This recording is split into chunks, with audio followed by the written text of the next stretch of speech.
Greetings and salutations to all you 60%ers. If this is your first time listening, you're listening to From a Certain Point of Skew, the only Star Wars podcast to send free samples of Contracepticith to all the whiners and deniers against Disney Star Wars so they can't reproduce for another generation of dipshits. Ooh. I'm Jason, the Angry Ginger Jedi Guy. I'm broadcasting live from inside Monkey Poo Studios, or Wookie Poo Studios for this podcast. I'm not alone. I've got Matt. He's on the Skype lines. He may not be as excited or angry as me, but he's here, and we're going to do Ahsoka. Brains. Yeah. Yeah. There are so many fucking people bitching about, like, every moment people wanted, I saw people bitching about them getting it this past week on the Twitter sphere, or the X, whatever the hell we're calling it these days. Well, I thought the episode was pretty bad, so we'll get into that here in a minute. I'm just kidding. I just wanted to get your dander up. Almost hung up. There were a couple gripes I had, but they were minor.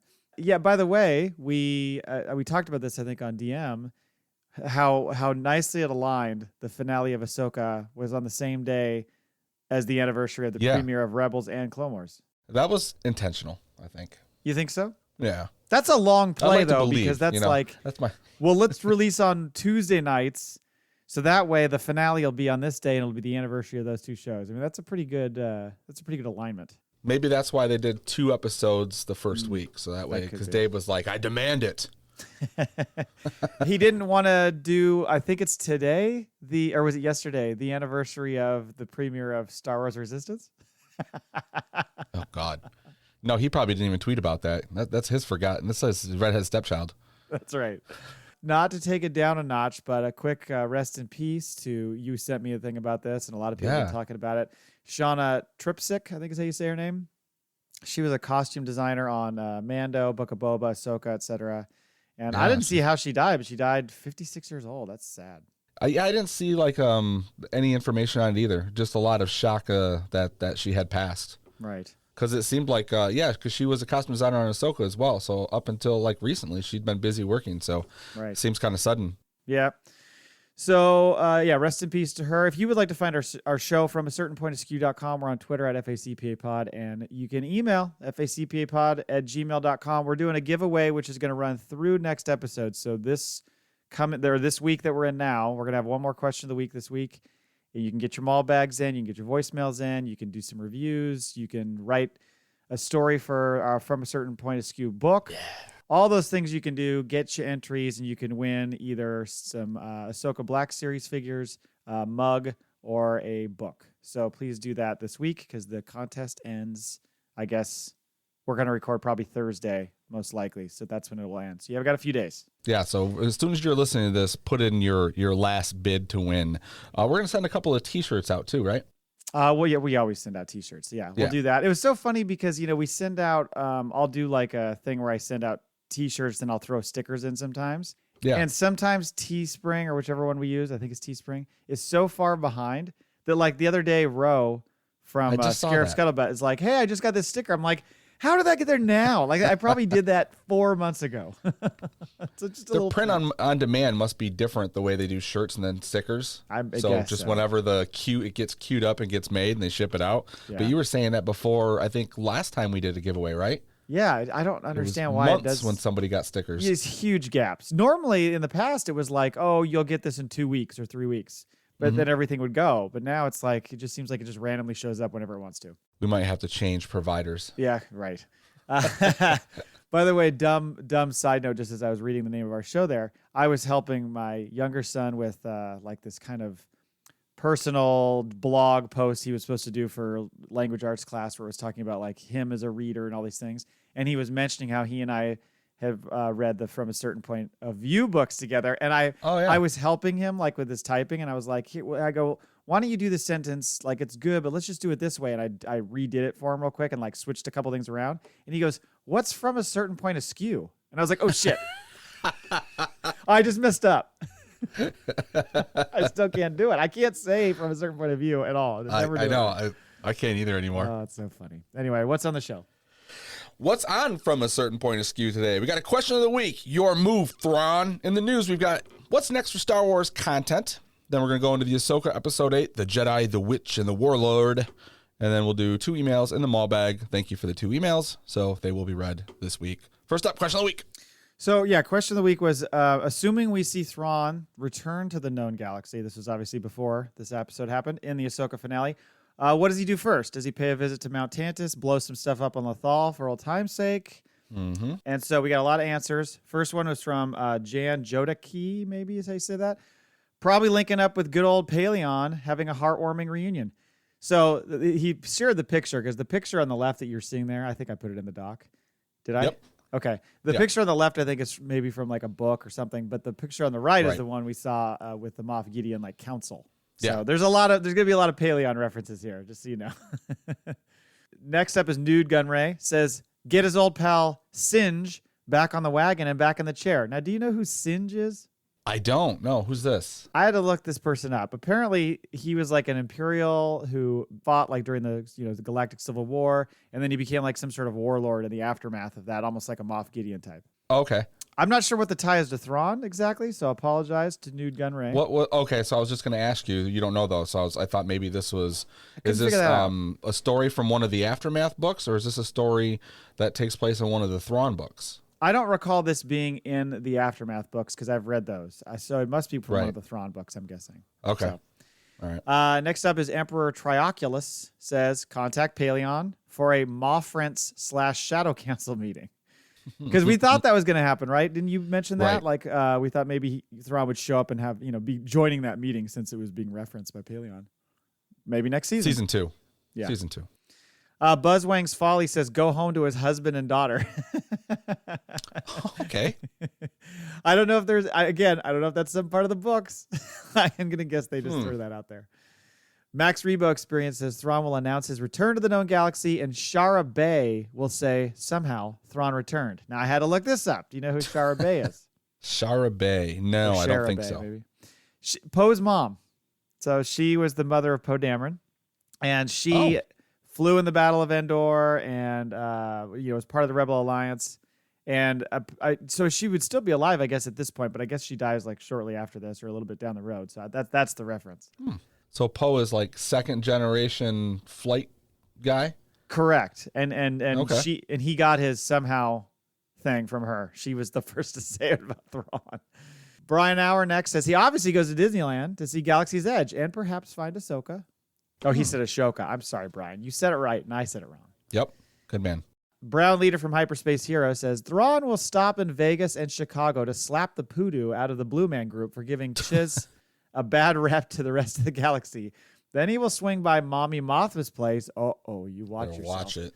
Blast Perrin out a window and show her what a real man is. Mon will be permanently weak in the knees afterward, leading to all of her bad decisions moving forward. Oh, because once you go blue, you know what to do. Support the Empire. No. I'm against this. I know you're against I'm against Brown Leader. Get Mommy Mothma's name out your fucking mouth. I did like his full breakdown, though. That was good. Yeah. John says he finds Eli and kisses him on the mouth. All right. Well, so Eli is this dude who works for Thrawn in one of the books. He's like like in his crew, works his way up the ranks. And maybe people thought that Thrawn had it out for Eli. I'm not sure. I was going to say, is Eli the husband that they have the daughter with that was previously mentioned? Maybe that's the case. I don't know. This is where I fail in my Star Wars knowledge. Maybe Enoch's gold face is like what Eli's face looks like. Oh. It's like a plaster molding of it. Yeah. So then Thrawn can just look at him for the 10 years he was gone in another galaxy. And just get hard as a rock. I mean, those pants are big. You could hide that. That dad bod hides a little bit. Puffy pants. Cam Shelton says, make Paleon pick up his dry cleaning. Paleon is just getting picked on in this question of the week. Kano says he'll go to Tatooine and do some things on Tatooine. Then he'll buy a Loth cat and settle down in a sand igloo. Now, a sand igloo would not be very efficient and useful, I don't think. No, I don't see Thrawn doesn't strike me as the guy that has a retirement plan. No, not at all. Not to mention, is he the one guy who's like, I know everybody else does. I'm not fucking going near Tatooine, okay? No shit. Probably not good on his blue skin. No, definitely not. Oh, terrible for his blue skin. Moisturizer for days. Wade from Records of the Republic says, drops the witches off at Dathomir. Nailed it. Then heads to a remote cantina to grab some Loman ale and watch some Nunaball. His favorite team, the Ryloth Rancors, haven't had a good team since 85 BBY when they won the championship cup. Duh, Rancors is the hashtag. I would have bet money that Brian Auer wrote that if I didn't see Wade from the Records of the Republic on there. Yeah, that's well done by Wade. I was like, is Noonaball really a thing, or is he just making that up? Noonaball apparently was an actual sport in the Star Wars universe. From what I saw, probably expanded universe or legends, whatever you want to call it. Played by droids, and there's some creature called a Nuna, and when it gets angry, almost like those pigs in Rebels, when it gets angry, it puffs up and it becomes like a ball shape, and the droids use that as the ball. Okay. Oh, creative minds. Alexis says he'll just go to Dex's Diner to have his first proper meal in 10 years. You know, I think, didn't we have a Dex's Diner reference for Baylan? I think somebody said he was going to go there. I think so. Yeah, I think we did. Getting a lot of shout outs. Maybe we need to do an ad for Dex's Diner.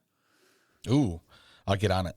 Get on that. Ty from 2 on 3 podcast says, hopefully he blows up whatever planet Senator Giono's from. Yes. Ty, we are on the same page. Yeah, that's a man after your heart right there.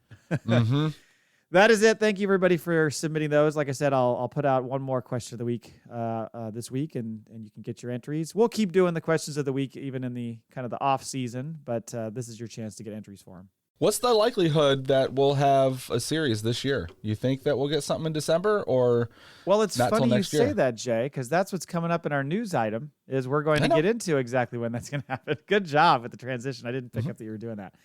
What's new for Star Wars content? I'm dumb. Sorry, I'm groggy. Had too many beers. Now that Ahsoka's over, at least season 1. Mm-hmm. We'll talk about that in a second. Kind of what's next, you know? Well, first and foremost, I guess we need the actor strike to end, and it sounds like they met a few times last week, so we might be on the verge of something. Yeah, I know they were supposed to, but I haven't been keeping up. I haven't been online much this week, so they did meet up. So I thought think they there'd have be like 2 or 3 meetings. Okay, so well, hopefully they're getting somewhere, and we'll be maybe our next episode will be like, everyone's back. They're back to work. That would certainly be nice. Mm-hmm. So let's do a little quick around the horn on the shows that are coming up. So Skeleton Crew is the first one that comes to mind because some people have said, it got pushed to 2024. I've seen recent rumors that say there's some sort of published date noted on some copyright fucking thing that says January 2024 for Skeleton Crew. Okay. So I guess we'll have to wait and see. And also, did they ever say how many episodes Skeleton Crew is going to be? Is that going to be 8? Do we even know? I don't remember if that was an 8 or a 12. Was it the same as? I'm guessing it's not like Andor, because Andor was 12, right? 12, yeah. And because everything else that's sort of the Mando verse has been 8 episodes. 8, yeah, except for Kenobi was 6 because it was different, but then 6, yeah. Everything else has been 8, which I'm like, that's fine. 10 would be really nice. Can we get to double digits? Yeah, that would be kind of nice. 12 is a lot, but I don't know what else lines up. I don't know if there's anything else that's supposed to be coming out around that time, but Skeleton Crew Bad coming Batch out in January makes sense. Well, yeah, Bad Batch, I don't know. They said 2024 at some point, but they did, who knows how much the that last 2 years, that's always come out like spring, right? February or March? I thought it came out the first time toward the end of a year because they took like a mid-season break over the holiday. Remember that? Was that season 1 maybe? No, because season 1 came out when I was in Vegas in March, I think. Oh, okay. Because I remember watching it while I was in Vegas. Oh, well, then maybe it is always. I think that was in March. Yeah. Okay, that could be. Yeah, I don't know. We'll see. I would really like to, because Bad Batch season 3 is supposed to be the final season, so it'd be cool to see that. I really want to see how they're gonna fucking make up for us losing the greatest member of the Bad Batch, Tech. Yeah. Right. God damn it. But yeah, I mean, you would think Skeleton Crew's next. It's got to be next, right? So maybe it's January, maybe it's February. I don't know, but it basically means the rest of the year we're not going to get anything. I don't think. Do you? Do you really think we're going to get something before the end of the year? I don't know, because I was looking at what they're releasing, and Loki's out right now, and that's what, 6 or 8 episodes. Okay, and that takes us to like Christmas time. So what are they going to put out? I don't think they're putting.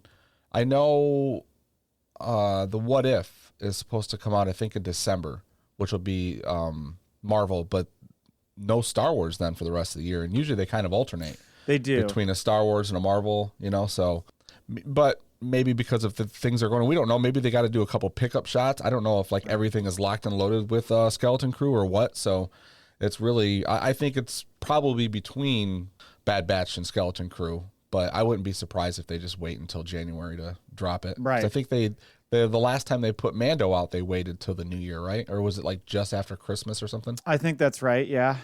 Yeah. So it's well, because it makes you just think, how much are they going to wedge into 2024? I mean, so much of this, I guess, depends on that strike actually ending, so they can officially know they've got everybody's availability.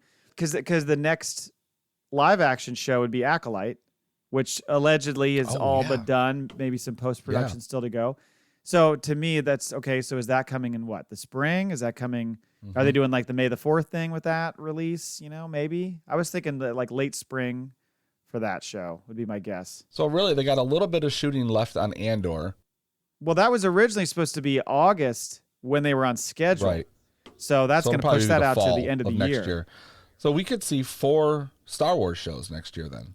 Skeleton Crew, Bad Acolyte, Batch. Skeleton Crew, Bad Batch, and Andor. Yeah. Which will put Mando probably January of 2025. Oh, at the earliest, because Mando hasn't even started filming yet. Right. It was supposed to start filming this month. So I have a feeling Mandor, Jesus Christ. I have a feeling Mando could slip all the way to like late spring, summer 25 at this point, you know? Don't say it, because I want them, a volume, they got to have Mando going and a second season of Ahsoka going. Like, come on. Right. That's the other one. Ahsoka, I mean, and we'll get into it in a second, but where they left this, obviously this was set up for a second season, because if it wasn't, you're a bunch of fucking assholes. Yeah. A lot of cliffhangers there. They also talked about like the Tales of the Jedi. That's supposed to have a second season, but I'm guessing that's maybe not till 2025 probably. Same for Vision season 3. Right. You got to look at May. So last time they released the Tales of the Jedi for May the 4th, didn't they? I think you're right, yeah. Or Visions, one of the, or maybe both. I thought it was Tales of the Jedi. You'd think we'd have a better memory on this stuff. I mean, we record every week and everything. It all goes together. It's a big soup. And then hopefully we get Star Wars Resistance season 3, you know, probably by 26. Fuck off. No. Well, we will find out, but it's going to be a lull, and it's sad because we've had so much this year and had, you know, little breaks here and there, but not too long. Now we're going to have a big ass break. It sucks. Anyway, let's get into Ahsoka. The Jedi. When I saw the Jedi, the Witch and the Warlord show up as the title, I was like, "Oh my god!" Really? Yeah. Well, overall, what were your thoughts? Were you kind of happy with the way they wrapped it up? I mean, I figured it was going to be a cliffhanger. There were kind of several storyline cliffhangers there for sure, but were you happy with it? You sounds like you were. Yeah, because knowing there's going to be more one way or another, either another show or they'll pick up a thread in Mando or the movie's coming. So I wasn't like, seemed to be a lot of people that were butthurt that there wasn't like everything wasn't buttoned up nice and neat, but I don't understand the purpose for that, because then where do you go if you just button everything up? Like, there needs to be loose threads. There needs to be a continuation of the plot. I didn't have a problem. My only gripe was there wasn't any Baylan or even, Shin at all. But we know there's more coming for them. And to me, I think some of that was just put on the cutting room floor. Like, I would imagine there was probably some stuff for Baylan, but because of, what had happened, we kind of just get that tease and we'll move on from there. So you think they had filmed more stuff for him to be included in that episode, but they're like, hold it, let's pump the brakes a bit because we need to leave this a little bit more open-ended? I think it's possible. Yeah. I think it's possible, yeah. Until Clooney comes in and plays him? Man, how amazing would that be if they got Clooney to do it? Clooney can only be Clooney. So it would be... I don't know, man. Like, have you ever watched The American? Yes, I understand what you're saying. But I'm still saying it's hard. He's one of those actors. It's hard to look at him and not be like, there's George Clooney. Yeah. So if all of a sudden he walked on the set, you'd be like, it's, George Skull. He'd have to turn off the Ocean's charm. Right. He does that little kind of head wiggle thing all the time and stuff. Like, I don't think that works in the same role. I think there's others who could pull it off. But I mean, that's kind of the biggest thing from the finale, was just the fact that they saved that little bit to the end. We don't see Shin or Baylan until the very, very end. And they just give us this little taste. And of course, the one with Baylan's crazy. But I mean, all of it is what I kind of hoped and thought would happen, is that it would be the Empire Strikes Back ending where stuff's kind of up in the air. Yeah. There's some signs of hope, but there's also like, holy shit, what are we going to do? I mean, shit, in the end, the people who were looking for the other people just swap places. Yeah, they got fucked. It's just hilarious. They complete swapperoo. And like there's people are complaining about that, but that's a fucking big story thread. Like, they raced and chased that fucking ship and lost, and they're fucking stuck and stranded. You know, like, there's that. To me, I'm like, I need to see another season. I want to know how the fuck they're gonna get home. Right. I think that's great. Yeah. And Ahsoka was just kind of doing the whole like chill Zen vibe, old like, we're where we need to be, and Sabine's like, you fucking sure? Yeah. My whole mission was to find my guy, and now he's gone, and I'm still here. This did not work out well at all. Well, let's go through the blow by blow. So we open on Satos. Just kidding, Max Rebo. I had to put that in there for his sake. They weren't on Satos. It was Peridia. Yeah. Oh, I love him. He's great. So we open on Peridia, where Elsbeth informs Thrawn that the cargo transfer is complete, and all the corpses have been loaded on the ship, and he now has a 5-year supply of necrophilia victims at beck and call. Yeah. You know what my favorite thing is going to be? Like, the second season, like, maybe Filoni gets like a better idea, and all you see is like these crates, coffins, whatever the fuck they are. They're unloaded on Dathomir, and then that's it. They never pick up, like, because it's made such a big fucking deal for like 4 episodes about these damn things, and they're like, we'll just go somewhere else. This is nothing. It's like, who was the spy in Resistance? They just dropped that. Yep. It's so funny. And there's just been, it seems like there's always been this speculation about Thrawn and like what he does with that big old blue dick of his. And so I just thought it would be funny if they picked just up laying pipe to all 3 witches. I maybe, I don't know. I mean, do you think I he woke likes you up to feed you this blue dick? I need your magic hands. I was thinking though, like, does he like men? Does he like women? Is he asexual? Maybe he likes the necrophilia thing because then they don't talk back to him. Maybe, like, you know, the Chimera isn't the ship, but it's downstairs. You know? It's like the Man, the Legend T-shirts with the arrows. Yes. Chimera's downstairs. I'm blue up here, Chimera downstairs. Could you imagine that fucking guy trying to like sweet talk a man or a woman, and people just being like, "There is a creepy blue guy with red eyes who keeps telling me how like he's been studying my every move and knows everything about me. He wants to be with me." He goes like it's one of those things where like he has the date over. She comes in and like on his fridge, he's got like her kindergarten finger paintings. He's like, it's like, what the fuck is going on? He's like, I'm a pursuer of art. I've been studying you. I really like art. No, you're a fucking creep. Yeah. Her mom's head is in a box in the living room. Like, isn't it wonderful? Yeah. I preserved it all. Date over. Oh, fuck, man. Anyway, so Thrawn tells Enoch to send a couple ties out to gun down our heroes. And when Elsbeth questions why he even bothers, he informs her that he was bested by a single Jedi once. Mm-hmm. Right. Yeah. And then the Great Mothers decide to initiate Elsbeth into the club of sorts. Yeah, they do. I mean, did you see how nervous she was when they're like, "You ready?" And she's like, yeah. Oh, I got to make the decision now? Yeah, like, can we wait on that a minute? Right. So she pledges her life to turn into, I mean, I don't know, like a full-blown Night Sister. Is she considered a mother? What is she considered? I think the nervousness was more of it's what she's always wanted, or even didn't like comprehend the fact that it would be possible, right? Because it was almost like we didn't talk about it, but the big difference was she didn't have the markings or anything. Right.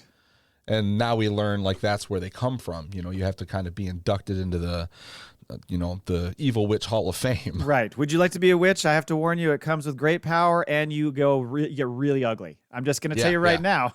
Yeah. You better have Thrawn locked and loaded now, because it's not going to be about looks Get after that this. Chimera on lock. Yeah. So she goes through this whole thing and gets the markings on her face and everything. And then all of a sudden they conjure up the fucking Blade of Talzin. Do you remember this thing? Oh, yeah. Yeah, this was from Clone Wars. She, our favorite, Dracula. Now, do they drop the hint of do they name it after, was it Lady Talzin, right? Lady Talzin, or Mother Talzin. Mother Talzin, yeah. So are they just naming it after her, or is this just an kind of like this is the blade, so it's like a wink and a nod to what's happened previously? I don't know. I'm trying to remember if it's referenced specifically as that when we see it, because she fights Mace Windu with it. Yeah. That's the episode where, I think that's the one where like he's with what's his face, Jar Jar, and remember Jar Jar was like doing Tai Chi and fucking that one chick. Sorry, on that one planet. What's that? She gets kidnapped and he goes after her with Mace, and it was Talzin who kidnapped her. And this all leads into just before Palpatine decides to eradicate the planet, right? I think that's right. When they attack and send everybody, yeah right. That's good. And the sword though, didn't the sword have like a dragon mouth and the blade was coming out of it? Oh shit, I don't remember that. I just remember it had the steaming gray, right, shit coming off of it. Yep. But it's one of the few things other than like the dark saber or whatever that could actually battle a lightsaber that wouldn't just get slit in half. That meanwhile, Ahsoka, Sabine, Ezra, they're like trudging along with the turtles. So they know that time's of the essence. They're going to try to stop Thrawn from escaping. Yet they're like, let's go as slow as humanly fucking possible on our way because we can't leave the Noti behind. Like, why are they doing that? Why aren't they just going ahead? That is true. I didn't even think about that. Are they worried about the Noti getting attacked? I think it was because they weren't prepared yet. Like, Ezra had to make his lightsaber. So it was like, let's just kind of chill here. We'll protect them in case shit goes down while Ezra's getting ready. Because he was in a rush. And he says, we're in a hurry. We got to, I got to have this fucking made now. Yeah, that's And he kind of gets into it with Hu Yang. Yeah, I just was so confused at first because I'm like, why are we going so slow? Is the ship already damaged? Or it doesn't get damaged, I think, till the TIE fighters attack. After the TIE fighters come in. Yeah. So Ezra's working on this new saber, and he's arguing, like you said, with Hu Yang about it, and that's when it's revealed by Sabine that Kanan was Ezra's master, and Hu Yang's like, oh, no shit. I know that guy. Yeah. I knew that kid. And then Ezra's like, how do you know him? Makes sense now. He's like, dude, I know everybody. I literally make sabers for fucking everybody. You understand this, right? I taught him how to do it. So then we find that he's got the matching missing emitter that he needs to complete the saber, and it's Kanan's like backup emitter. Right. So that was cool. Did you catch the line about the no, that's too narrow of a because did that have something to do with the way that people complained that the lightsabers looked more narrow and smaller in the cartoon? Oh, that could be. I didn't think about that. So he's like, no, that's too narrow. We need something else. Oh, that's a nice little jab. I like that. Mm-hmm. Also, were you under the impression that was Ahsoka's ship or Hu Yang's ship? Well, no, that's Ahsoka's ship. You think like she's just on board his ship? I thought that's always been her ship. I don't know, because wasn't that ship in Clone Wars? Or I want to say that ship we've seen it before in one of the other cartoons. And like, why is all his shit in there? Like, to me, that seems like it makes more sense now. Like, you can do Jedi training. He's there. He's got a whole room full of equipment to make lightsabers. Like, he's like always fixing it. The traveling Snap-on man for warehouses and car shops. Like, well, and he's always fixing shit on that ship. Yeah, like it's his ship. Right. I get that. I don't remember when they do the gathering or whatever it is when those younglings go to get their kyber crystals. Right. Are they on that ship? Maybe that's the ship they show in Clone Wars because that would have been his ship. He's on the ship. So, yeah, maybe. Yes. I didn't think about that. I just always think of it as Ahsoka's only because we see that at the end of the Rebels season. Right. Series, exactly. And that's just associated with her. That's a good point. I didn't think about that. He also makes this little comment that kind of strikes low, I guess at least on Sabine's mind. A master-apprentice relationship is as challenging as it is meaningful. And Sabine's like, oh, I should go make up with Ahsoka. She gets all down. Yeah, because she's like listening to Hu Yang praise Ezra, and she's already feeling like kind of like I'm not inferior, but like a little. She's feeling a little bit like she's out of her depth with the Jedi stuff, and she knows that Hu Yang's been so fucking hard on her about it, and how like you're the worst one I've ever met, and all this kind of stuff. So she's like, this just makes me feel worse. He did too. He's saying how you're such a good student to Ezra and all this stuff. She's like, fuck off, man. I'm trying. I was half like expecting her to just go straight emo and go to her room and like pull her journal out and just no one's ever nice to me. I guess I'll go eat worms. Well, that's a total Ezra move more than Sabine. Right. Rebels, he was that all day. My parents are still dead. Yeah. She fucks off. Ezra asks Hu Yang, he's like, what happened between them? And that's when Hu Yang kind of brings him up to date and says, the Empire destroyed Mandalore and her whole family. I saw someone get upset about this on the Twitter sphere.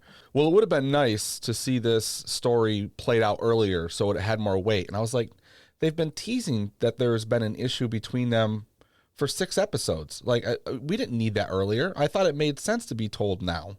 Well, but didn't we get a taste of this an episode or 2 or 3 ago where they brought it up about the fact that I thought there was something that I can't remember now. We'll do next week, folks, in our look back on the season. We'll get into this a little bit deeper. But I swear there was something that made us understand that, or maybe we were just speculating. Was it during the conversation they had at the table on the ship? Is that what it was? When she tried to move the cup. Yeah, maybe that's when it was. Yeah, I think we had a little bit of it there, but this was like a deeper explanation as to what Ahsoka, why she quit training Sabine. Right, because then he says that basically she did not want to train Sabine anymore because she was worried that she was going to use these skills for revenge. And like that would turn her into this dark Jedi or turn her to the dark side because she's using it for the wrong reasons. Revenge of the Jedi, the Witch, and the Warlord. Revenge of the Jedi. Ahsoka goes out Sabine goes outside on the deck of the ship, starts talking to Ahsoka, who's sitting there doing her yoga, and or whatever, doing her meditation. She was doing her Yoda. And Ahsoka kind of is trying to come to like an understanding with her and be like, we can move on. And she's like, look, I understand why you made the choice to come here. Right. And Sabine's like, oh, you knew about that, huh? And she's like, I know I can do the Force Echo shit. You didn't know about that, but I can do it. I know all. I'm Ahsoka the White. Right. She's like, even though I know you were so like locked in on Ezra, it led the baddies back to Thrawn and is going to probably totally fuck us in the end. I get it. It's like, just promise me you'll never think with your Vajinga again. So but one of the reasons she says this, and is kind of a way of trying to bring the relationship back, is she's like, I had a master who always fucking had my back, no matter what. Even when everybody else was against me, he always stood, beside me, and I want to be that person for you. So that's what I'm going to do for you. So, kind of she's trying to take the Anakin role. Oh, and she tells Sabine also, she's like, the trick to being a Jedi is to connect to the Force, not so much about the lightsabers. Even though she's like, well, the lightsabers are pretty handy. She's like, yeah, of course. But she's like, you need to connect with your mind and your body. And, of course, this is going to come into play a little bit later. So just right then, the fucking TIE fighters come flying in and start blasting the ship. Which Ezra comes out with his lightsaber. It's not all about the lightsaber, but he's like, hey, look what I got. Right, immediately. Guys, look. Yep. He and Ahsoka drop down and are trying to like keep the thing from crashing to the ground. Were you taking it back a little bit, like how many times she's yelling at Ezra? Like it's almost like, I know Sabine's not that strong yet. Ezra, with me. Ezra. Right. Yeah. Oh, I think that's all plays. I think Sabine is like, shit. But in this moment, she realizes, I got to go fucking pilot the ship. Because even if it is Hu Yang's ship, somebody else got to pilot. I don't know. Right. So she takes this little gamble, fires up the engines, and just goes fucking balls out right at the TIE fighters. Now, okay, TIE pilots, these things are very maneuverable. So why are we just throwing our arms up like, oh, shit? I mean, turn. Well, I think it was how fast they came and it also if my second viewing, it looks like Ahsoka almost like shoves the ship as it goes. Like she spins with it. Oh, you think so? Yeah. Oh, I didn't realize that. Because they like converted all power to the thrusters or whatever. Yeah. And he's like, well, we're only going to have this for a second. She's like, that's all I need. Yeah. And then when they show the ship take off, she like follows through with it like a good golf swing. And that wasn't just her faking it, like when you fake force open a door at the grocery when there's store. like four people lifted a heavy box, and like the fourth person barely does anything. It's like, oh, I did it all. Oh, that comes into play in a second too. I had that exact same thought about something else. Yeah, so she goes right through the TIE fighters. They blow up. Sweet move, but it totally damages the ship, and it just goes fucking. I love how it's like you almost get that shows Millennium Ahsoka, Falcon. Well, yeah, Ahsoka's like, sweet, like that was a good. Oh shit. Yeah. Just goes down. So at this point, they're like, well, we're gonna leave Hu Yang behind with the turtles to fix the ship, and we're gonna get on Rat-Face Horsedog back and make our way toward the fortress. So on their approach, Thrawn whips out his Chimera. No, just kidding.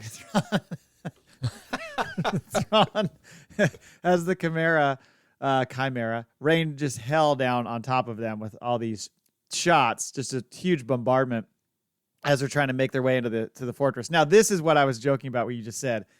When they're going toward it, and Ezra and Ahsoka are trying to open the door of the fortress, she's like, Sabine, like, you need to help. This was a total, like, toddler, help me pick up the couch thing. Like, oh, you're doing such a good job. Thanks for helping. Because she's reaching out with the Force, and you're like, she ain't doing shit. But I also think, like, every time she attempts is where it's going to finally happen, right? And there's a lot of people fucking complaining about this, but we have seen her train or try more than any other fucking character that has become a Jedi in any fucking series, book, goddamn movie or whatever. Well, other than somebody who was literally trained in the temple or something. You know what I mean? Like it's anything outside of the Jedi Order. Yes, you're right. But like Luke, I mean, come on. Luke becomes a master, and like he did a couple of flips and carried Yoda around on his back for a second.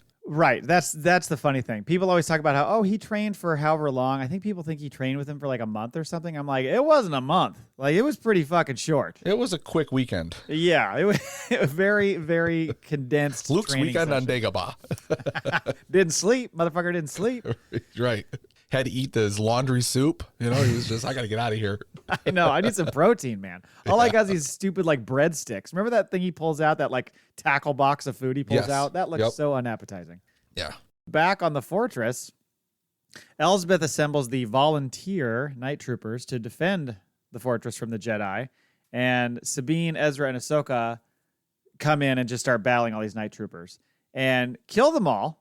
Yep. Now, the deflection scene, I know it's meant to be like, hey, this is pretty fucking easy for us kind of thing. But that whole scene was a little like, yeah. There were a couple parts with the sabers that were a little slow and kind of robotic. That would be one of my small gripes, was just that it was like, it just doesn't look, I don't know what it was.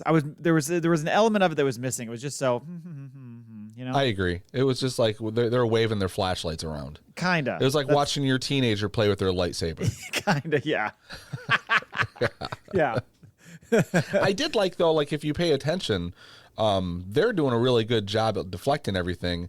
And Sabine is like, she's bouncing lasers onto the wall, the floor. Yes, true. She's getting hit in her armor, you know, so she's not proficient as they are. Right. So what does Ahsoka tell her? Quit fucking around with that use thing. Your blasters. Get your blasters out. Yeah. Yep. Yeah. Which was really good because then she uses them as like defense shields, and she goes back and forth between them as they're blocking lasers, and then she's shooting. But you know, at the moment, Sabine's like, why don't you tell Ezra to put his saber down and shoot? You know? Right. You know, why is it always me? I mean, I agree. I think it was the staging, just the way that the camera was like, it was basically they put the camera on a tripod to get like a wide shot of the three of them. Yeah. And they were like, all right, we just need a shot of you guys waving your lightsabers around. Okay. I know. I would love to see that filming of that without the effects. How much longer do we have to do this? You got Ewan McGregor. He's visiting for the day, and he's back there. He's making the noises for him. And meanwhile, Hayden Christensen's sitting there like, "Come on, guys, we got to be better than this." So they're all dead, but the Night Mothers start doing their resurrection chant, which was heard in the Clone Wars, yes, and in Jedi Fallen Order, the video game as well. So nice continuity there. It's the chant when they bring back Asajj, right? It's a chant when they bring... Is that when they bring back Asajj when they're doing that? I thought it was when they bring... Or is it Savage? I thought it was when they're under attack from Palp's people on Dathomir, and she brings things from the dead back. And all those fucking pod people and shit leak out, and they... Yeah, and that's what happens in the video game, too, is a similar deal. But it's the same exact chant. So I thought that was kind of a cool little bit of continuity. So all of a sudden, the Night Troopers rise up and go full zombie mode. Which was just hilarious to watch. I thought was fucking awesome. Now, again, this probably could have been staged a little bit better, and this is probably TV budget, and we're working in the volume. But to actually see like zombie stormtroopers and the glowing eyes and shit, I thought it was fucking awesome. It was cool. I mean, because I think you've seen them use this magic and shit on, you know, Savage Opress and all these other people, and they were still full blown like animated characters of sorts. These were just straight up like zombie dead brain troopers. It seems to work different if they use it on someone that's still alive. It makes them stronger. Yeah, that's a good point. Right? And if they use it on the dead, they just reanimate them and they can do what they did. Right. You know? Yeah. So, and well, I guess this also means something we were contemplating is, are these night troopers resurrected all along? But clearly they weren't. Clearly they were still, you know, alive inside those. Yeah, because I think there was the line where after she tells Thrawn that they were the volunteers, she said the Night Sisters have blessed you, or blessed off on you, or something. So, or no, because then they show the witches do the chant to bring them back to life. That makes sense. I think we thought originally, because of the fact that they're wearing those scarves and they looked all crazy and they were called the Night Troopers, we're like, they're already reanimated, but they weren't. Right. So they managed to, our heroes managed to kind of fend them off and block off the doors, and they make their way up to the top of the fortress. And Thrawn tells Elsbeth, he's like, so we voted, and we need you to stay behind and fend them off while we get away. Is that cool? Your Thrawn turned into Donald Trump. So we voted. More and more people are saying that you should be the one to stay. Yeah. We couldn't do it without you. You're the best. And so she's like, okay. And he goes, for the Empire. And she waits till he walks away and she's like, for Dathomir. Right. So we see where her motivation is there. Yep. And likely the 3 witches. Right. Yeah, that too. Because, they walk by and it's to say goodbye and are like, hey, this is why we made you brought you into the club. Right. You're going to do great. We're just going to fuck off to Dathomir. Yeah. Come on. So Ahsoka, Sabine, and Ezra get confronted by Elsbeth, but she's got such a hard-on for that rematch with Ahsoka. She's like, I don't care if these other 2 fuckers go around. I mean, I know she knows she's got backup, but it's just funny because she just lets them walk around. She's like, I want you, Mm-hmm. And now they put some time in this fight. Best fight of the episode, Fucking one of the best fights of awesome. the season, if not the best fight. Yeah. It was really well. good. I mean, that Anakin fucking fight with Ahsoka is awesome as hell. That's too. true. That's good. And the first fight with Baylan and Ahsoka was pretty good, even though it was sort of short. Their second fight wasn't quite as good, but this one was very good.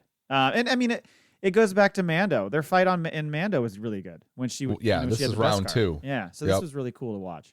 The Shin Sabine fight, I wanted to mention that too. That was another one during the season that I thought was really good. Okay, yeah.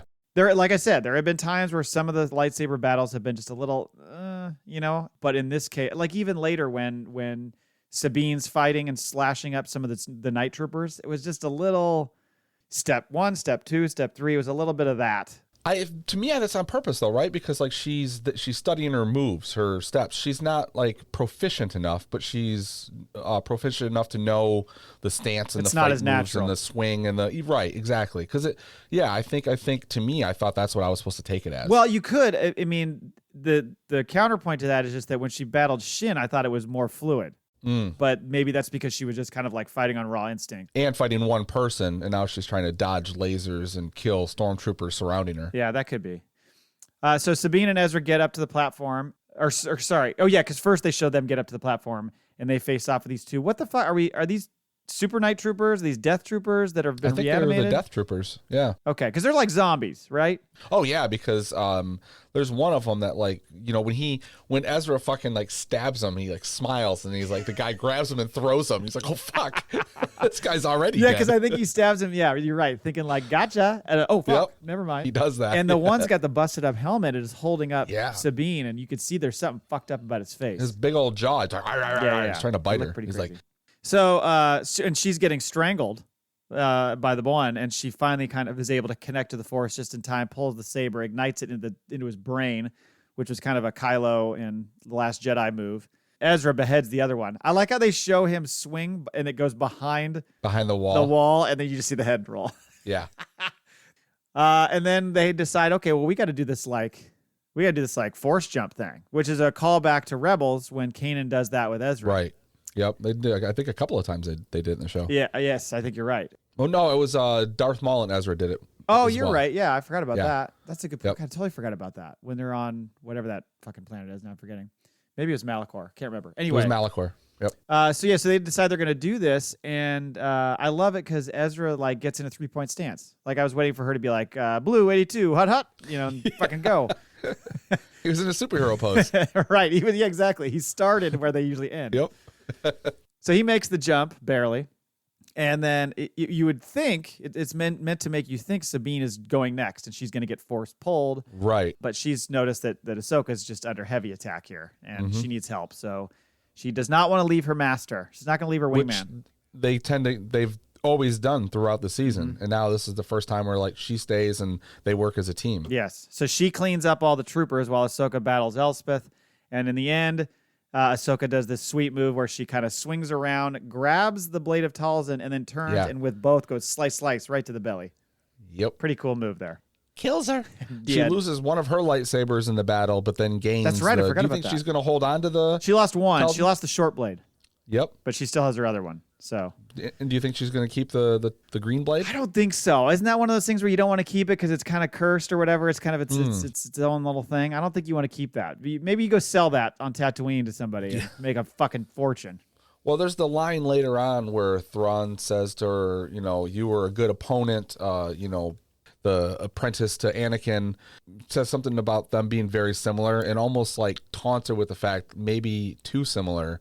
And I'm like, what is that? There's a little darkness there? So I'm thinking, well, if she holds on to the blade, maybe the blade starts to fucking corrupt her. Yeah, like the Frodo in the Lord of the Rings. Oh right, yeah, right. It's like the ring. He says something like, "I wonder how similar you are, or how similar you'll end up being, or something like that. Like you could be on the path to the same deal." Anyway, well, she kills her, and then the Night Mothers are sitting there on the ship, the Eye of Sion, and one of them kind of feels it and is like, "So Elsbeth is dead." Yeah, and that's when Thrawn's like, "Meh, she served her role. She did what she was supposed to do." Right. He could give a shit. He does not care. Ezra gets to do that little, because he's up top now, he gets to do that little trooper impersonation thing, which is a total nod back to Rebels. And the second you see that, you're like, he's going to put the uniform on, isn't he? He's going to do it. Thrawn is clearly not pleased with the way things are going. Like, you could see it in his face. He's like, right. I'm trying not to fucking lose it here. Trying to hold it together. It's like a guy like managing, 3 toddlers. He's like, I'm going to fucking... I haven't bit my bottom lip in 10 years. Oh, he's so mad. So he orders the destruction of the fortress. I love that because that's such a like stupid villain move. Like, fucking blow it all up then. Fuck them all. The witches didn't seem pleased with that. They didn't. idea. They were a little bit like, yeah. Fuck? We didn't talk about this. Which may play on later when they're like, when they get to Dathomir, they might be like, okay, Thrawn, we're done with your shit. You got us back to Dathomir. We're out. Yep. And maybe we're going to fuck you over in the process. Who knows? Luckily, Ahsoka has received word from Hu Yang, like, let's go. And they do the little cool jump off to the ship. Onto the DeLorean? Yeah, the DeLorean. Exactly. Didn't I call this like a week or two ago about a fight or something? I told you they're going to end up on a cliff and they're going to jump off and then rise up. I remember writing you in a text, but it wasn't for this episode, I don't think. It was like the week before. And I was like, they fucking did it. You got the theories all lined up. It was in my script. they took that. That was in my script. How do you say it? That was in my script. It was so funny. So as Ahsoka and Sabine race after the Eye of Sion, Thrawn opens that channel, like you said, talks mad shit, basically like, I won, sorry, good try. It's a shame I never got to meet you. Right. Yeah, that is funny, huh? They've never face to face. That's so weird. Anyway, and then he also makes that kind of that Ronin reference. Right. This is where a Ronin like you belongs. So digging straight into the samurai stuff once again. So then Sabine and Ahsoka return to the turtles because they make the jump. And what does Ahsoka see? Or who does Ahsoka see, I should say? Yeah. Morai, who's the owl. That's the first time we've seen this owl since her episode of Mando. Right. Yeah. Yep. So I don't think, not Book of Boba when she was in that. It was only in that Mando episode where she's out in the forest of where that planet is. Right. And then they show a downtrodden Shin right up to the bandit camp and ignite her saber and hold it up like, I am the king of the bandits now. Or the queen, sorry. She's lost. She is so, like... I don't know what to make of her character. I haven't figured out, like, what... Because he's like, no, I trained you for something else. So what does that mean? Yeah, and then it fucks off. Right. So what is she supposed to do with that? I know he said you go, whatever, do your empire thing. Like, what? I can't remember what the line is. Go be a big part of your new empire. Something like that. You think she's putting together the boy band? Knights of Ren? Yeah. Now that would be interesting. Because she's totally left out by everybody. Baylan's abandoned her and said, you got to go your own way. They fucked off and left her. All the troopers left her. Clearly, Thrawn said, don't give a shit about you. You're the tool. Ahsoka reached out to her in that little moment and said, like, I can help you. And she's like, nah, don't want that. So she's left with the bandits. Like, that's her freaking lot in life. She is so miserable. Well, and I think she's aware that Baylan's still there. So the fact that she didn't seek him out and went to the bandits, unless like she's grouping, because she's obviously probably got some power against them. So they're going to follow her. And then whether she knows Ahsoka and them are still there, she's got a team for defense. But does she go follow Baylan next? I'm really at a loss of what her purpose is next. Well, the fact that we've got all 5 of those people still on the planet, or no, 4 of those people, sorry. So, Hu Yang would be the 5th. But the 3 of them, Ahsoka, Sabine, Hu Yang, and then Shin and Baylan, all still there with no way of getting off. I don't know. Then the most interesting shot was they show Baylan on top of this ridge looking out at something in the distance. And by the way, what he's looking out into the distance, there's these flashes of light. Now, at first I thought, so is this supposed to be him seeing the fortress being destroyed? Or some people have speculated, is this the monastery of Mortis? That's what I assumed it was. I didn't even think about the fortress being destroyed.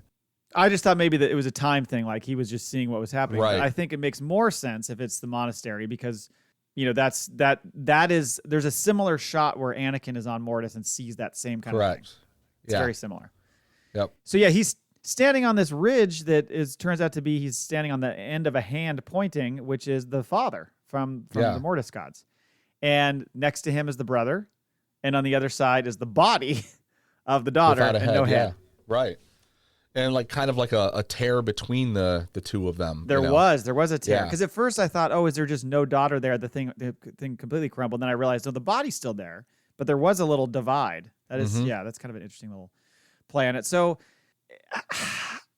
this is going to get into a lot of stuff that we'll probably get into more deeply next week because there's a lot to digest with this. A lot of people are speculating. So is Baylan supposed to be like the new father? Is he the new brother? Is this actually the physical representation of Mortis? And when they got pulled in the Clone Wars, it was actually to here.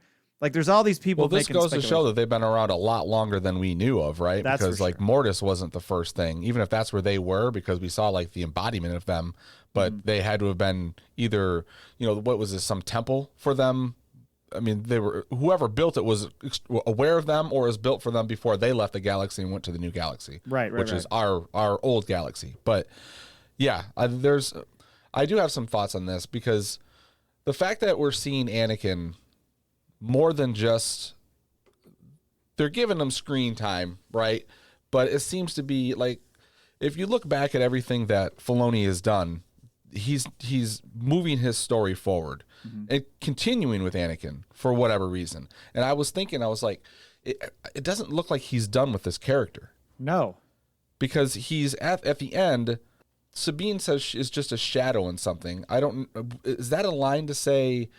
Is that Anakin? Is there something going on with Anakin that's on this planet? Why is he there looking after it? To me, there's more weight to it than just I'm looking over my apprentice. Like I think so. So you've got Anakin there. You've got Ahsoka there, who could be the daughter. He's supposed to be the one that's the balance in the Force, which would really make him the father, not the brother who tried tempting him before. And then Baylan, if he's hearing a call in from anybody, even though would be, well, maybe the oldest or second oldest, depending on who was born between him and Anakin first. But it says that the three of them are those versions brought back to life. What, right? They're essentially the replacement Mortis gods. But you're saying Baylan is the brother. I don't see the father calling out to Baylan, especially if Baylan's purpose is to reset everything, right? Like, because he doesn't want it to exist anymore. Right, that's true. And I could see what you're saying with the brother reaching out. That's one thing he proved in Clone Wars is he was trying to like lure Anakin into doing what he needed to get the fuck out. And so I could see him being the one to call Baylan. The only wrinkle there is just that, and it doesn't mean anything other than the fact that Baylan, has some like, what do you want to call it? Dark side leanings, but he's not all the way there. He does seem a little bit more balanced. But certainly open to whatever. And so maybe that's what it is. The brother feels like he can manipulate him. Well, that's the thing and Baylan might not be aware that he's being manipulated. True. Like the calling to him is like, he's not understanding what it's actually going to be. Yeah. Right. But I think another season is going to be really interesting if they really delve into that mythology. Yeah. Because the Ahsoka as the daughter is obvious just because literally she has her life force. Yeah. Yeah, exactly. and Anakin being the one who is presumed by the father to be his replacement as the balance. Mm-hmm. Yes. I could see all those things being in play.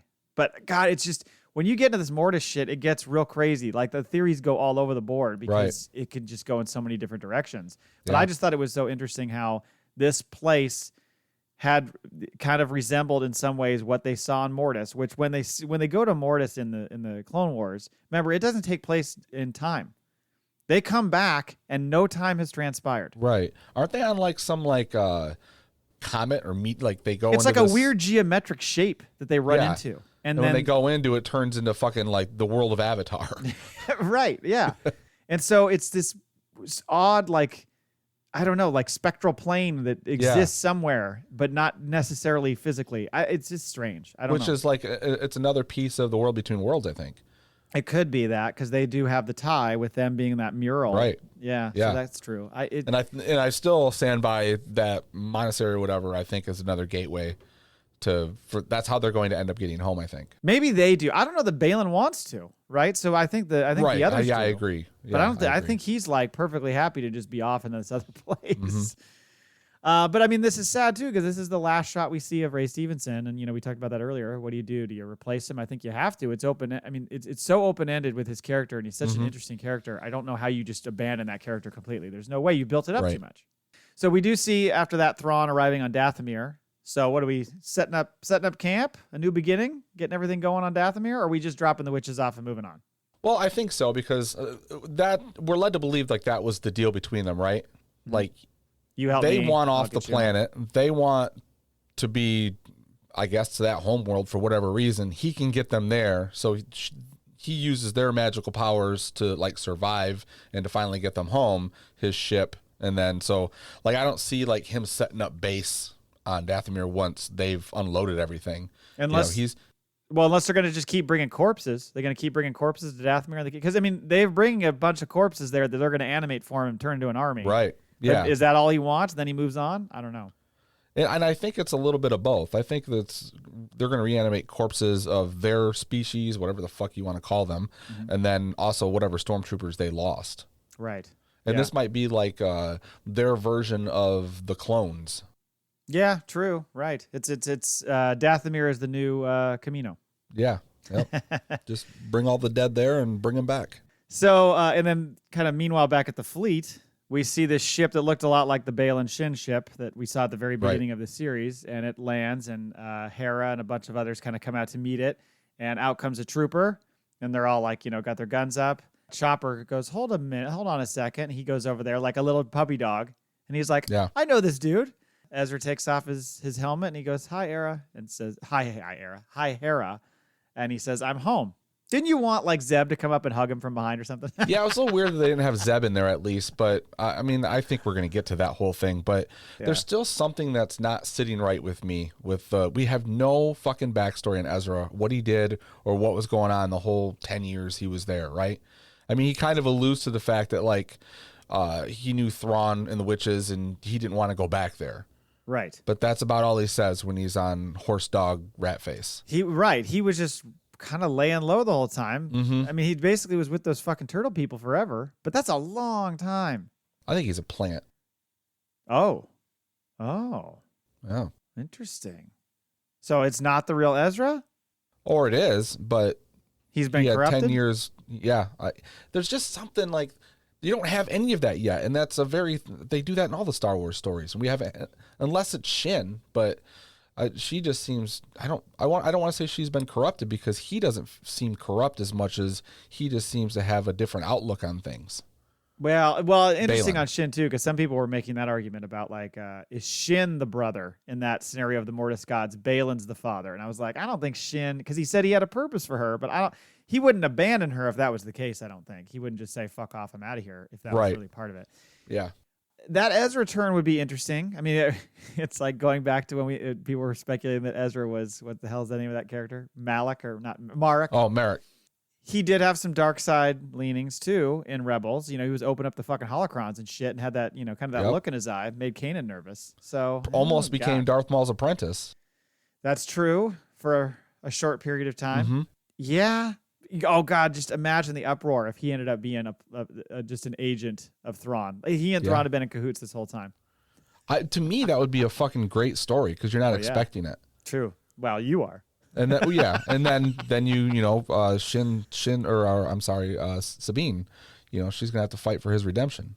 Oh well, and then she's gonna feel responsible for bringing him home, and then by the time they get back, he's tearing shit up. That would be this would play really well into the whole Thrawn mystique about him being the master planner and everything, being like, so Ezra, you're gonna go out here and you're gonna be living with the turtle people, and when these people arrive, we're going to act like we're against each other, but really we're going to send you back, put you right in the heart of the fleet, and you're going to fuck everything up from the inside. Because it was a little weird that the stormtroopers were sitting on the end of that platform and they just watched him double jump to the ship. True. So they wanted him to get that far? I think so. Maybe. My prediction. Could be way off, but that's what we do. We're having fun here. The last shot you kind of talked about a little bit before was that you see Sabine and Ahsoka talking at the turtle camp, and Ahsoka tells Sabine like, you did well, and even though Thrawn got away, you helped Ezra get home, and she's just putting a positive spin on everything. And she's like, he's where he needs to be, and so are we again. And then she says, it's time to move on. Time to move on. Right. Sabine's like, I don't think I'm following you here, Ahsoka. Like, what are you talking about? But that's when she notices something in the distance. She's like, what is going on out there? And Ahsoka's like, what do you see? And she says, yeah, you said it. I can't remember what something like the shadows in the night or something like that. Yeah.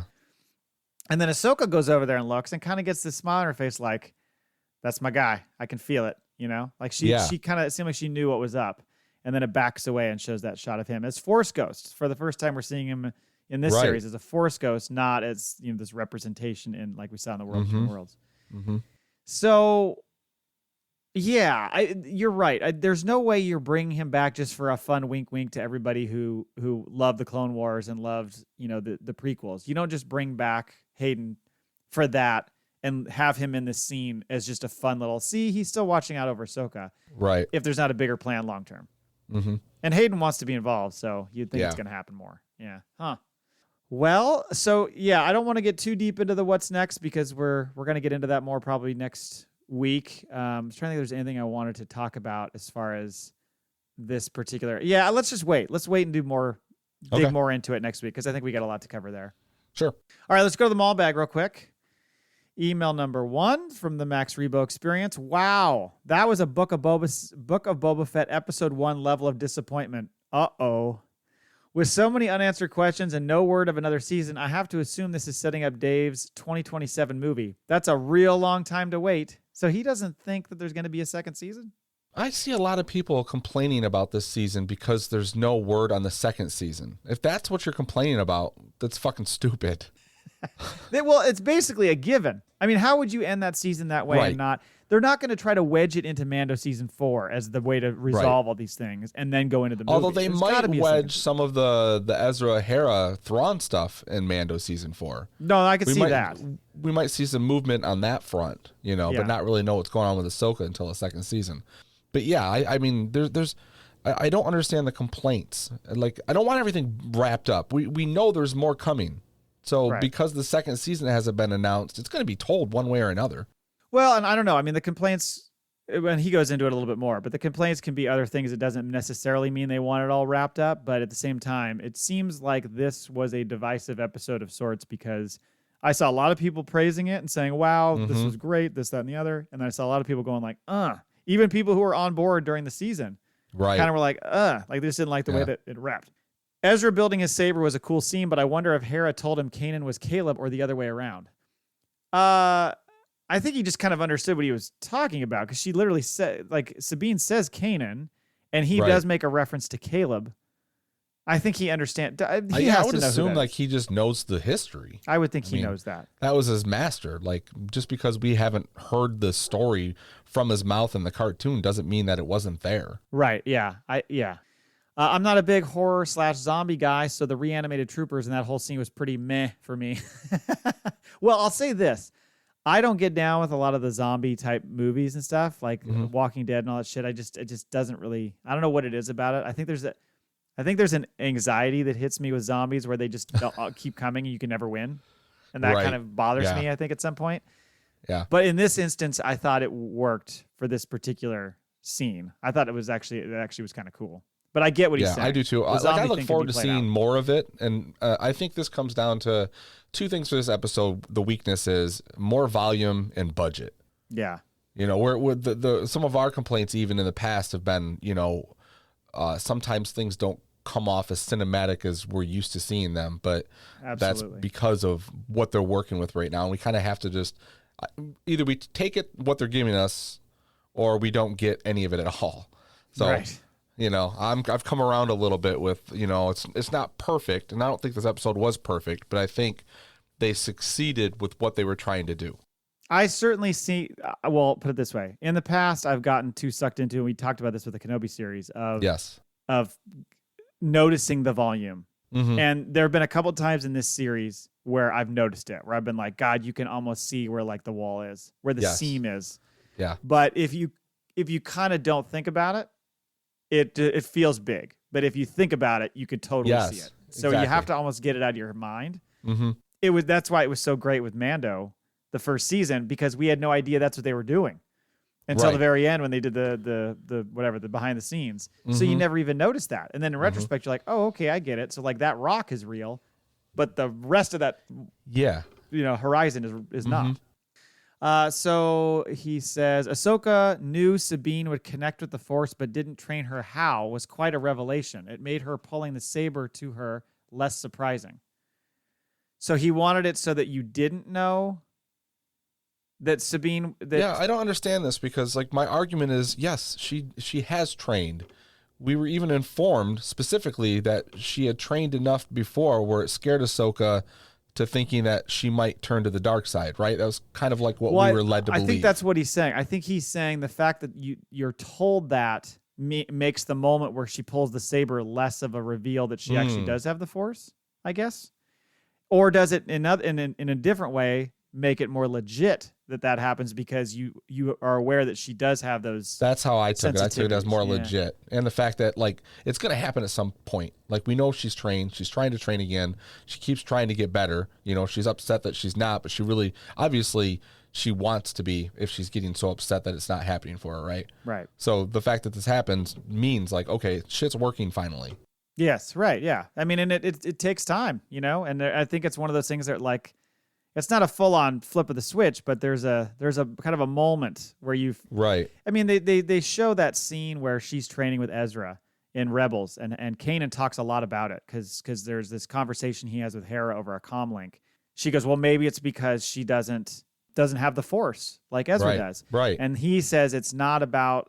Like, the Force is open to everybody if you're open to it. And, of course, that starts getting people a little uncomfortable. It's like, wait, everybody can have it now? You know, they're getting somewhere Rian Johnson's like, everybody was mad about Broom Boy. Yeah.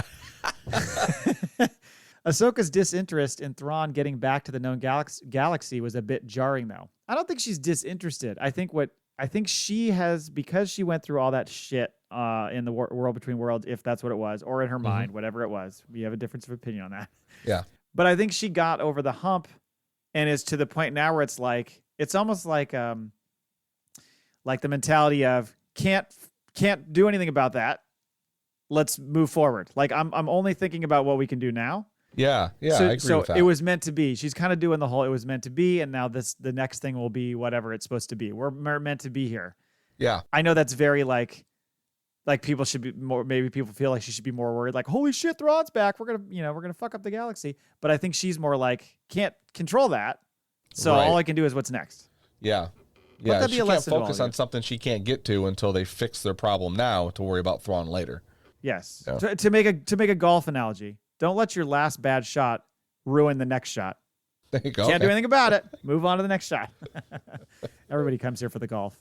I give the episode 5 out of 5, or 5.5 out of 10, excuse me, and pulls the overall season rating to an 8.5, max out. So he liked the season overall, but had a little bit of trouble with the finale.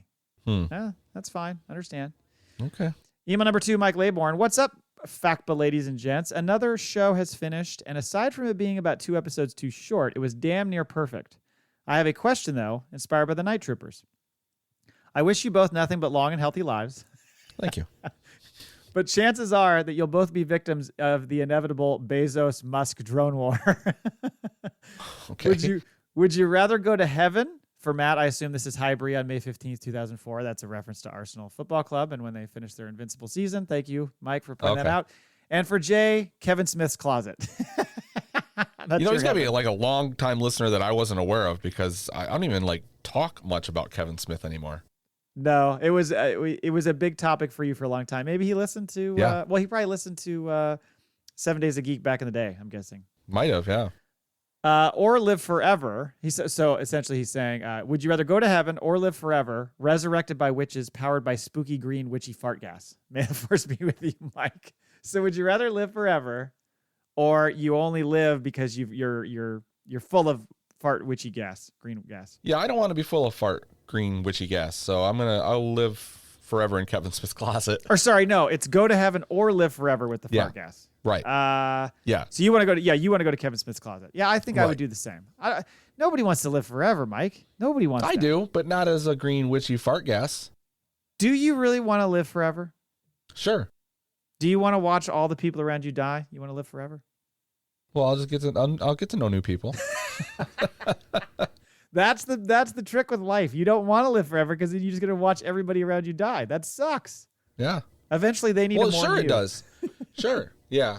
But I mean, I know what we have now. You know, the possibility that there's nothing next is like, well, I'll take this forever then. But you won't even be aware of it, right? And I mean, unless you're a religious man, That's then true. you might think. That's true. But if it's nothingness, As we know, I'm a very religious person. you're a so- very religious man, a man of the cloth, they say. I think everybody's picked that up from this show. Yeah. Thank you for the emails. You guys get your entries. By the way, quick note: I have tallied the entries, so I am up to date. Okay. Took me a while. Got a lot of Did entries. it? It's good. There's like Awesome. there's kind of I don't want to say it's a 4-horse race because it seems like somebody with one entry always wins, but That's true. but it's Mike, Brian, Of course. Max Rebo, and who's the other one? There's a fourth one who's up there on that list. I can't remember. But yeah, it's those guys are the ones that are up there. So good luck to everybody, though. You never know who's going to win. We wish you the luck. So come back next week when we, I guess, discuss the whole season, the season as a whole, and give our thoughts, I guess, moving forward as well. And we're going to do a giveaway. That's right. So thank you. Thank you for listening. Until next time, Laugh it up, Buzzballs. we have spoken.